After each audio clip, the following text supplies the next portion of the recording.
Welcome to Tower Talk Business Radio on the voice of Nassau Community College 90.3 WHPC.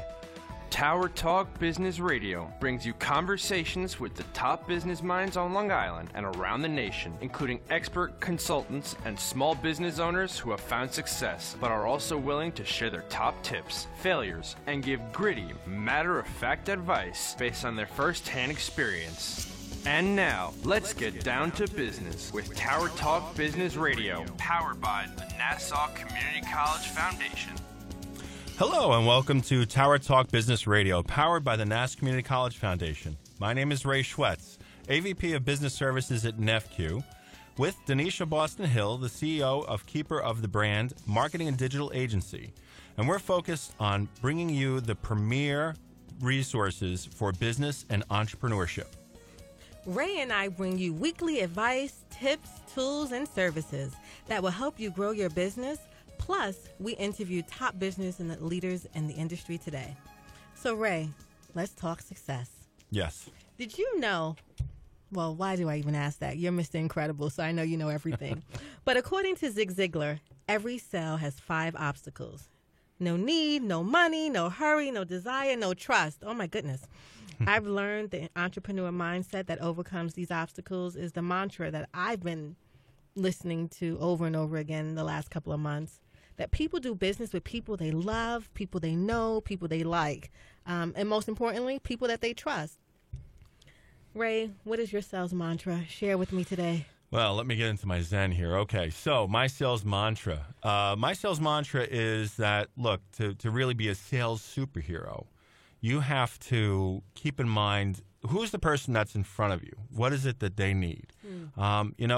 It's easy to get caught up in the noise of worrying about what are my goals? What do I got to do this month to meet my sales goals? Because that's the thing that, somebody behind you is cracking the whip on you about that. But the idea is, okay, yes, that should be a concern. But the first primary concern should be who's sitting in front of you? What do they need?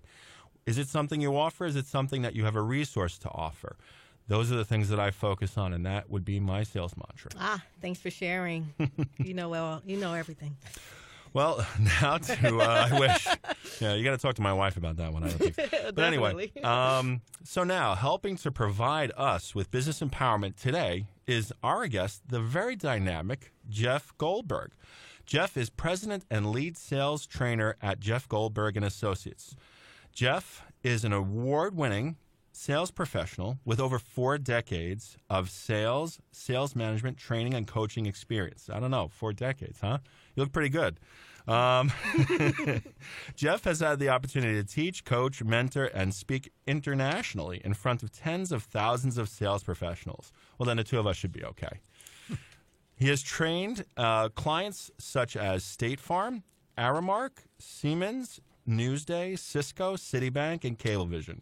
He delivers powerful, high-energy programs and speeches that draw on his years of experience as a performer in theater and stand-up comedy. Now, that I definitely believe. Jeff, welcome to the show. Thank you for coming. Thanks so much for having me. I'm You're excited welcome. to be here. Excellent. So tell us, let's start from the very beginning. First, there was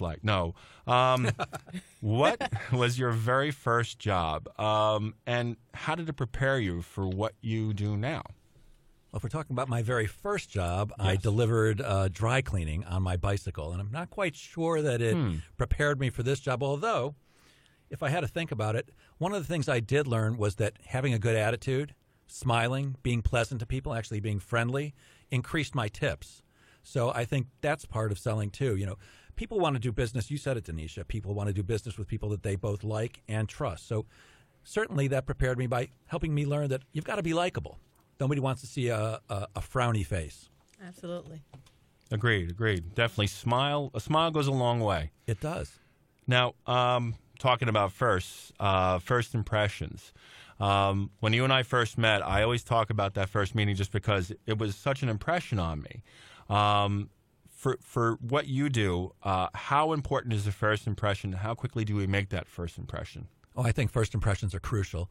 I believe that people judge you within the first 6 to 8 seconds when they meet you. In fact, when I'm training or coaching salespeople, I always tell them that the sales call begins before you even get out of your car.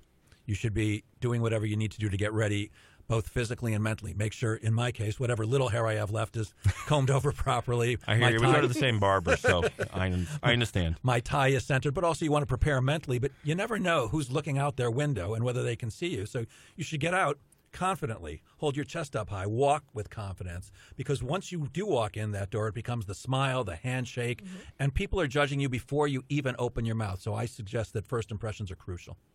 Now, Jeff, why are people so afraid of selling? I mean, I hear it all the time. I was scared of selling, and I'm leading a sales team. What do you think is the biggest obstacle? So why are people afraid of selling or afraid of salespeople? Both. Let's try both. Way to go. Let's do the first one first, and then yes. Yeah, Okay, definitely. So people are afraid of selling, I believe, because it involves massive rejection, and almost nobody loves to be rejected. More people almost always say no than say yes. So it's daunting to know that most of the people you meet with are going to end up telling you no. So it's very hard to go out and put that smile on your face every day and put out that firm handshake and have the conversation that you have to have, knowing that almost all the time more people are going to say no than yes. You always have to be on it. It's kind of like that show, Will and Grace. Mm-hmm. I wasn't a big fan of Grace. I liked Will, but I really liked the other two characters, and one of them was Jack. I don't know if you remember, but Yes. he was an actor, and he always used to go, "Just Jack," and he had a big smile on his face. That's really what salespeople have to do each and every time. In fact, years ago when I was going through a divorce, I had a bad year. It was tough every morning, but nobody cared about that Jeff was having a tough time. What they care about, and you said it perfectly, Ray, they care about themselves. They don't really care about you. And part of our job is to get them to like us and trust us so that they do somewhat care about us. But at the end of the day, my belief is this. My clients, even those who like me a lot, in fact, some of them become my friends, my clients would greatly prefer it if I would pay them to let me do my job than for them to pay me. And I don't blame them. So we have to keep in mind, and you said it before, again, Ray, that it's really about them. We have to kind of sublimate ourselves. My come from, and for the radio audience, you can't see, I'm pointing to my stomach right now, but deep inside should always be, how can I help you? Because that's our job as salespeople. How can I help you do whatever you're doing now? How can I help you do it better? Oh, that's fantastic. Now, Jeff, I'm sure you run into this all the time. I mean, people call someone who is able to coach them through something if there's an issue. So what would you say if you ran into someone who needed help with their sales force, they were not maximizing their potential? What are the 5 things, could be more if you have more, but what are the 5 things that you would say right away to help them maximize their results and get past this? Okay. It may not be 5 things, but I'll come up with a few for you. So the first thing that you have to take a look at as a sales leader is, are you leading effectively? Are you being a good sales manager? And one of the things I do is outsource sales management. And the reason that's so popular is because even people with the title sales manager often don't really know how to manage salespeople. There's an art and a science to it, and without a strong or effective sales manager, the only salesperson who does well is a superstar. And unfortunately, most salespeople simply aren't superstars. So you have to be an effective sales leader. That means you have to have enough conversations with your people so that you know that the reason that they really come to work, and they don't come to work for more pieces of green paper with pictures of dead presidents on them. They come to work for whatever that's going to do for them. So the smart sales leader understands why their people are coming to work, what they're really looking for, so they can use that to help motivate them. Once you've got that, you've also got to take a look at, are they doing their job properly? And the first thing you always look at, and first for me as a coach, I always look at, are they prospecting enough? My experience, and I've worked all over the world, and my clients, my prospects, typically have the title CEO, president of a company, business owner, or at a large organization, it's a VP of sales or above. And I get asked lots and lots of questions by people like that about exactly what you're saying. How do I increase sales? And I often exaggerate to make a point, or to embellish a story to make a point, but there's no exaggeration. 50% of the time, the answer that I give to these type of leaders who are asking, what can I do to improve sales? The answer is, tell your people to prospect consistently. Consistent prospecting solves most sales issues, because my experience is, first of all, salespeople hate prospecting because, again, it's massive rejection, right, and they simply don't do enough of it. The truth is, You could literally, and this is a technical sales training term, and I hope I'm not saying anything out of line, you could literally suck at selling. Mm-hmm. And by seeing enough people, you're sometimes going to run into people who actually have a need for what you want. Now, that's not a great recipe for success, but the first answer is always get your people prospecting consistently and seeing more prospects. The next piece of advice I would give is tell them to stop pitching, because that's what most salespeople do. In my business, we call it show up and throw up. Hi, let me tell you why Jeff Goldberg and Associates is the greatest sales training company in the world and why you should use us, blah, blah, blah, blah, blah. You can watch their eyes glaze over. Right. They actually leave the room, not literally, but figuratively, and they can't wait for you to go. Let me tell you all about us and all the great things we do, blah, blah, blah. Well, that's not really what selling's about. You see, most people think selling's about your fantastic pitching, your presentation skills, and your strong closing skills. But in my experience of, you said it, over 4 decades, the best salespeople always have 3 characteristics. And the first one is they're the best question askers. They ask great questions. Okay. The second one is if you're going to be a great question asker, you got to be a great listener. And most salespeople are horrendous listeners because we think we get paid to talk. Right. And the third thing is you've got to be a great storyteller. So if you want your salespeople to do better, you've got to stop them from pitching so much and teach them how to ask better questions. So if you do those 3 things, I think you're well on your way to having a winning sales team. And then, of course, you train ongoingly, you reinforce the training. And it doesn't mean necessarily bringing in a guy like me. There's a zillion books you can read. The internet has this cool thing called YouTube where there's a million videos by guys like me that you can use for free. So they should constantly be learning, training, reinforcing that training. And then here's your 5th step for you. Salespeople, unless they're superstars, need to be managed actively and effectively. And by that, I mean holding them accountable.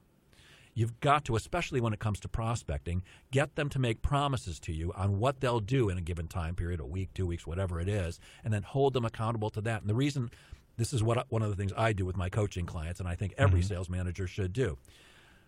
Most people will make promises to themselves. I'm going to prospect hard this week, but they'll break the promise to themselves. But they hesitate to break promises to others. I know for me, I'll break a promise to myself. I'm going to start my diet tomorrow. Well, when tomorrow comes, that might not just happen. But if I make a promise to you, I'd rather break my own arm than break a promise to you. So they've got to hold their salespeople accountable. Gotcha. Fantastic. You are listening to Tower Talk Business Radio. Our guest today is Jeff Goldberg, President and Lead Sales Trainer at Jeff Goldberg and Associates. My name is Danisha Boston Hill, along with Ray Schwartz. On the voice of Nassau Community College, 90.3 WHPC. Dad, this is fun. I didn't think I'd like kayaking. Well, I'm glad you enjoyed it, but I think it's time to head back in. Okay. Can we come back? Sure. Tomorrow? Let's check with Mom. Hey, be careful getting out of the boat. It's a kayak, Dad. I'm going to return the kayak. Just make sure you have everything. Yep. Can we walk home? How about a taxi? 233 North Maple, please. It's a short fare from your neighborhood to your naturehood. Visit discovertheforest.org to find a neighborhood park or green space near you. Also, find fun activities to do like boating and biking or camping and hiking, plus much more. It's all right in your naturehood. Best day ever. A public service announcement brought to you by the Ad Council and the U.S. Forest Service.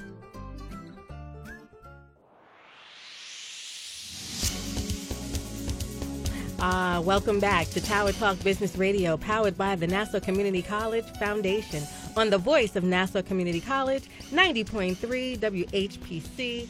I'm your host, Danisha Boston Hill, along with Ray Schwartz. And our guest today is Jeff Goldberg, President and Lead Sales Trainer at Jeff Goldberg and Associates. Welcome back, Jeff. Thanks so much. Welcome back. We're so happy to have you today. So some great stuff. Really appreciate all that information. Now, I gotta ask you. So you're talking a lot about what we're doing for success. As we all know, the first attempt in learning is failure. What's the hardest thing you've ever personally had to do, and were you successful at it? How did you overcome that? What was the hardest thing? Not in sales? In anything? Let's talk about sales. Let's talk about sales. Because I was Let's going keep to it tell you, on. the hardest thing I think is being a father. Okay. Well, no, we could go with that. I think that's the hardest thing Well, in you had to life. close that deal. Yeah. Well, I did close the deal, except I was a guy who never wanted to have kids, and I only had kids because I got married to a woman I love very much, and she desperately wanted to have kids. And Okay. it's incredibly challenging, and I think a lot of people make a mistake, and I don't want to get too personal development-y here, but my feeling is that too many people care about having their kids love them or like them or admire them. I like all that stuff, and I like that my kids love me, and I like that they consider me their friend, but that's really not important to me. To me, the toughest thing was, and my goal always was and still is, to raise magnificent human beings. And that means that sometimes you've got to be the bad guy. I believe, by the way, that's the same thing in sales management. I managed people for other companies for 14 years as a sales manager, national sales director, things like that, and I now do it on an outsourced basis. And many of the people that I worked with and still work with like me, but I don't really care if they do because it's my job to help them feed their families, and I take that responsibility very seriously. So it kind of does go together. Yeah. Yeah, definitely. I think your wife actually sold you. The master seller. Well, she's getting my sold. ex-wife now, so she definitely sold me Definitely something. sold him. Okay, moving on. On that All right. So on that note, what's something you think you might have difficulty selling? Well, I worked for a recruiting company for a year, and I learned that I was really good at recruiting, and so I left and formed my own company for 4 years. And I really enjoyed that. I was making money hand over fist, sitting in my basement, and it was really exciting because helping people get jobs and helping companies get great people is really a terrific thing. You're helping two people, two organizations or two entities at once, Right. and getting paid for it well is a good thing. And I left there, and I was looking for my next opportunity, and I went to work for a timeshare organization. Ooh. I was horrendous at that. I was just awful.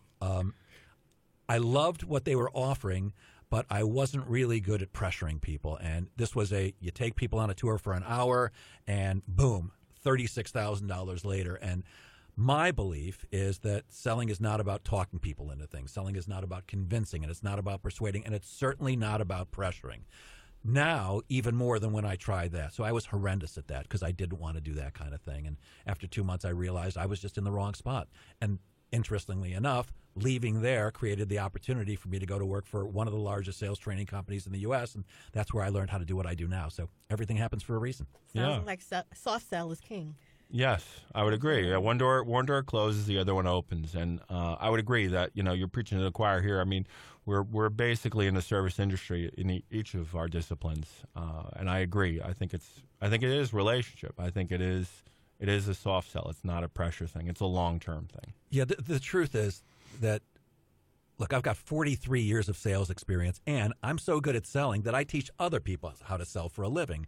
But I'm not good enough to talk anybody into anything that they don't want, don't need, or can't afford, nor would I want to.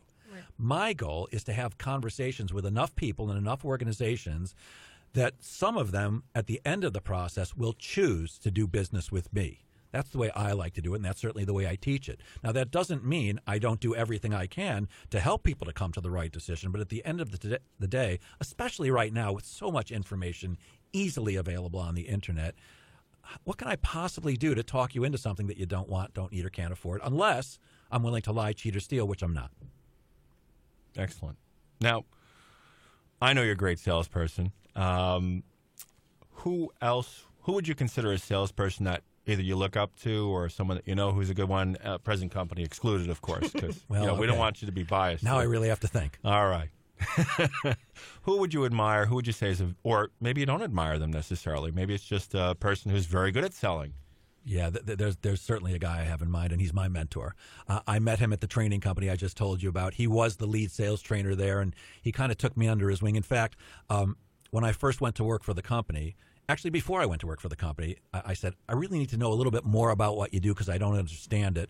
And so they sent me out with this gentleman. His name is Steve Bookbinder, and he runs his own training company now. And they sent me out to watch him do a full day of training, and it only took about 40 minutes before my tongue was hanging out of my mouth, and I was going, oh, my God, I want to be this guy when I grow up. and by the way, I was already an adult.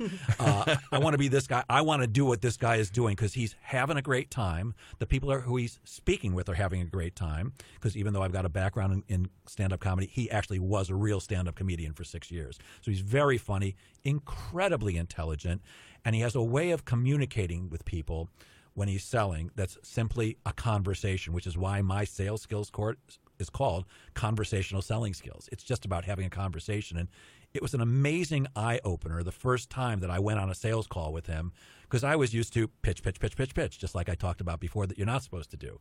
And watching him was like a revelation.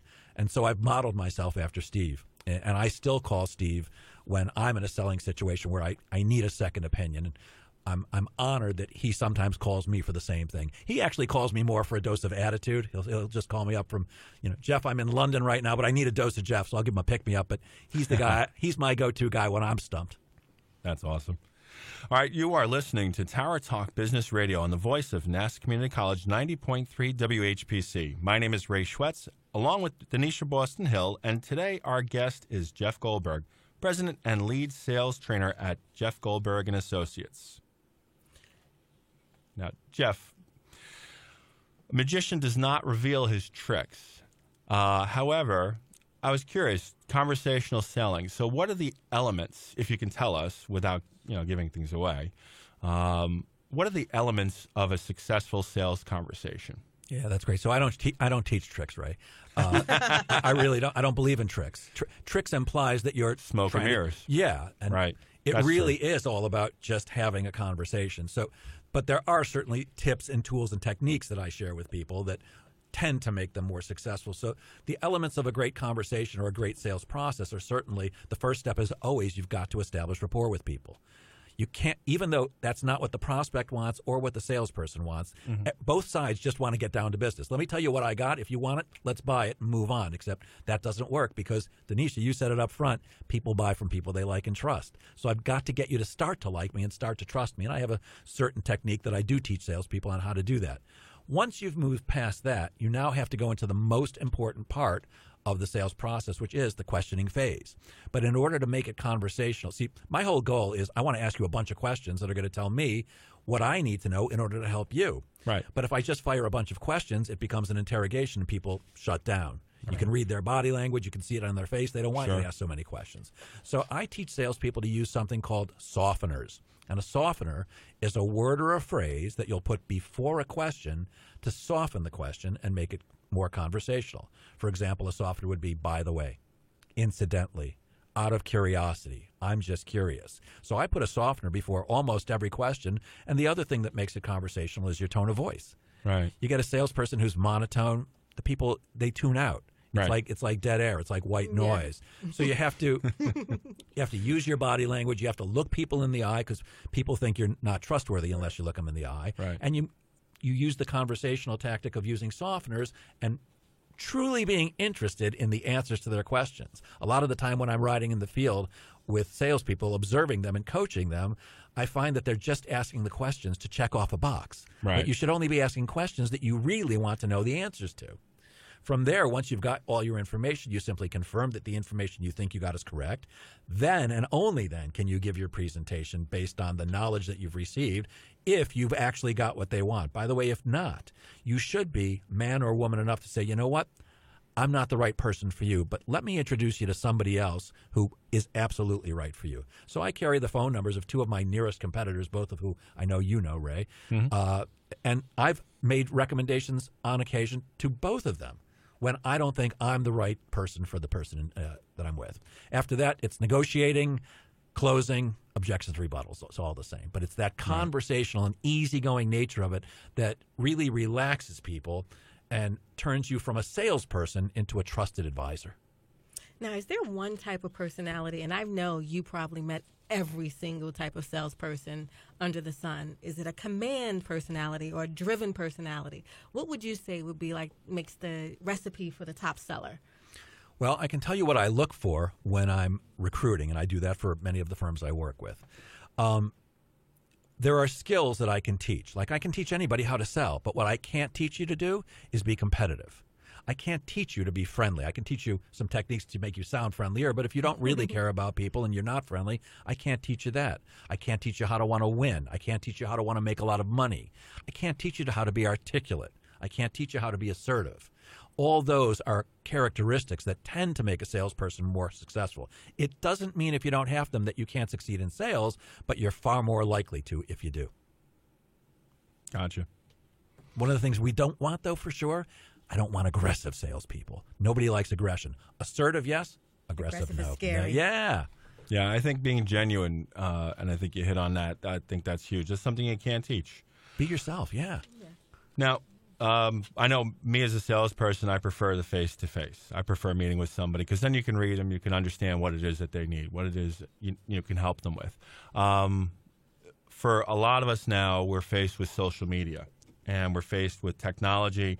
Is that something you view as something that can help us, something that can hinder us? What are your tips on social media and technology? I think any salesperson today that's not using social media for prospecting purposes is out of their minds. There's this incredible thing called LinkedIn. And not only is it highly effective, it's also free. And, of course, they have a paid version, but it's a highly effective tool for any salesperson to promote themselves, to make contact with others, and to develop prospects if they know how to use it well. And, by the way, most salespeople are not using it well. In terms of technology, certainly any sales organization should be using some type of CRM, and there are a lot of them out there at a wide variety of price ranges. So many out there. So many. You don't have to have fancy. You just need effective, and it doesn't have to cost you an arm and a leg. I just started offering an amazing app called SalesStar, which is an app that you carry with you on your iPad, and it's almost as if I'm with you on the sales call, whispering in your ear and coaching you, telling you what to say. It helps salespeople close business. So I'm a big fan of technology. Sign me up. So, Jeff, if you can give one salesperson 1 or 2 bits of advice, and for your last words today, what would you leave them with? Well, I'd certainly tell them that they should be genuine. Don't try to be anything else. Don't try to be a certain way. Just be you, because people want to get to know the you. And I'm going to repeat something I said earlier. The come from should always be, how can I help you? And if you can't, let them know you can't. That's great. Jeff, that's great advice. Thank you so much. We'd like to thank our guest today, Jeff Goldberg, President and Lead Sales Trainer at Jeff Goldberg & Associates. Jeff, thanks for coming on the show today. It was my pleasure. Thank you both for having me. Thank you. I'd like to leave you with one final thought.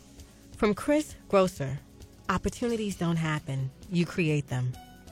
We want to thank you for being with us. My name is Ray Schwetz, along with Denisha Boston Hill, your co-host, and our producers, Rudy Broody, the creative director of Tower Talk Business Radio.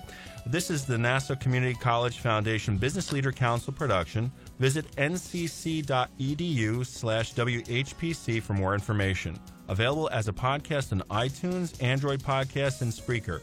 This has been a Tower Talk Radio, powered by the Nassau Community College Foundation on the voice of Nassau Community College 90.3 WHPC. We'll talk with you next week.